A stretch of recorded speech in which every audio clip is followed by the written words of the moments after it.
سر ممكن ينقذ حياتك وانت طالع بعربيتك الصبح، اوعى اول ما تدور العربيه تطلع تجري بيها على طول، دي كارثه كبيره جدا، وخصوصا لو بتسوق عربيتك او بتسوق موتوسيكل او دراجه ناريه.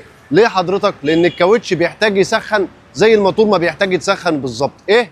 زي ما بقول لك كده، الكاوتش يا فندم بيحتاج يرفع درجه حرارته بعد 5 دقائق من المشي بالعربيه. في بدايه مشيك بالعربيه امشي على مهلك، لان الكاوتش بيكون بارد، وبروده الكاوتش بتخلي التماسك بتاعه على الطريق او التراكشن بيكون اقل.